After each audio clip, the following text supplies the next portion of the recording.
Hello everyone, आज हम सामाजिक विज्ञान के बारे में चर्चा करेंगे और हमारा पहला लेसन है यूरोप में राष्ट्रवाद का उदय।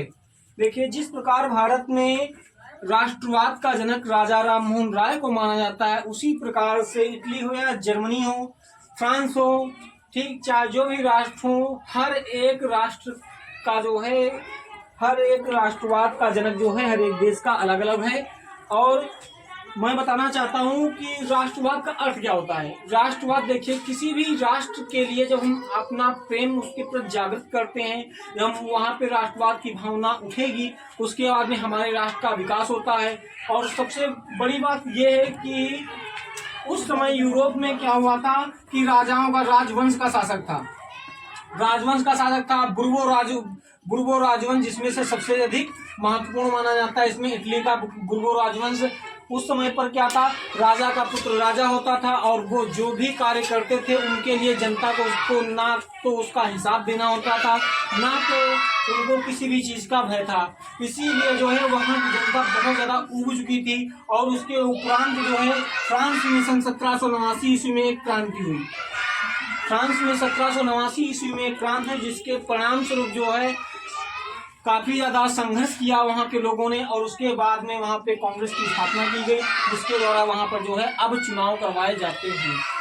नेक्स्ट है हमारा इटली का। इटली का श्रेय जो है जोसेफ मुस्सोलिनी को जाता है। और इन्होंने यंग इटली नामक संस्था की स्थापना की थी और एक और संस्था की स्थापना की थी। इन्होंने कई महत्वपूर्ण कदम उठाए, जिसके परिणाम स्वरूप इटली में बुर्बो राजवंश का शासक था और उस शासन को इन्होंने जड़ से उखाड़ फेंकने का कार्य किया। इनके सामने कई सारी दिक्कतें, तकलीफें, और अंततः जब इटली में लोकतांत्रिक गणतंत्र शासन की स्थापना हुई तो इटली वहां से समृद्ध होता चला गया। साथियों, दुनिया गवाह है, जिस देश में राजवंशों का शासक रहता है वहां की प्रजा एकदम छीन हो जाती है और आपस में ही गृहयुद्ध होने की संभावना बनी रहती है। क्योंकि जो भी राजा होता है वो केवल संपन्न लोगों का कुलीन वर्ग को छोड़ ही देता है, मध्यम वर्ग और सामान्य वर्ग को साथ में लेकर चलता है। उसके बाद में परेशान और बीच में पिटता कुलीन वर्ग ही है, क्योंकि कृषक, किसान, शिक्षक और अन्य जितने निचले स्तर के व्यक्ति होते हैं वो केवल कुलीन वर्ग से संबंधित होते हैं। बाकी सामान्य वर्ग में जो व्यक्ति अमीर होते हैं, मध्यम वर्ग में जो बड़ी नौकरियों में पेशावर होते हैं, वो लोग आते हैं मध्यम वर्ग में। और इन दोनों की जो है केवल घात चलती है, अधिकतर सामान्य वर्ग के लोगों की घात चलती है, जिससे कुलीन वर्ग हमेशा पिटता रहता है।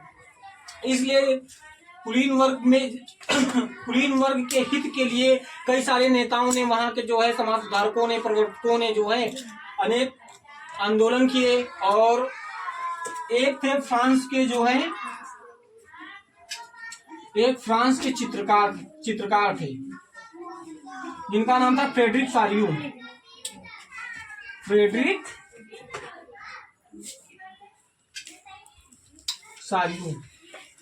इन्होंने जो है फ्रांस में क्या किया कि एक जो है न्याय की देवी की मूर्ति बनाई, अर्थात उनका चित्र बनाया, जिनके हाथ में ज्ञानोदय की मिसाल थी, जिसका प्रतीक ये था कि जो है जनता अब जागृत होने वाली है, अर्थात जनता अपने राष्ट्र के प्रति जाग गई है। और दूसरे हाथ में मनुष्य के अधिकारों का घोषणा पत्र था। ये चीजें जब अखबार में छपती गई, वहां पर प्रकाशित होती गई, तो संपूर्ण जनता जागरूक होती गई।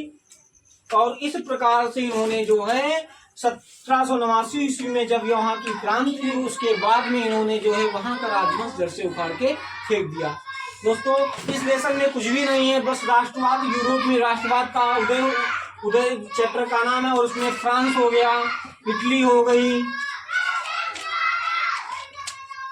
अन्य यही देश आते हैं। और इस चैप्टर का उद्देश्य बस केवल एक है कि जनता को जो है इन्होंने फ्रेडरिक सारियो हो, जोसेफ मुस्सोलिनी है या गैरिबाल्डी हो, इन्होंने केवल जनता को जागरूक करने का कार्य किया और इन्होंने जनता के हित के लिए कार्य किया। इन्होंने राजाओं से संघर्ष किया, शक्तिशाली शासकों से संघर्ष किया, जो बुर्बो राजवंश के जो झूठ शासक थे उनसे इन्होंने संघर्ष किया और अंततः जनता को इन्होंने जीत दिलाई, जिसके कारण आज ये लोग संपन्न राष्ट्र के रूप में विख्यात हैं।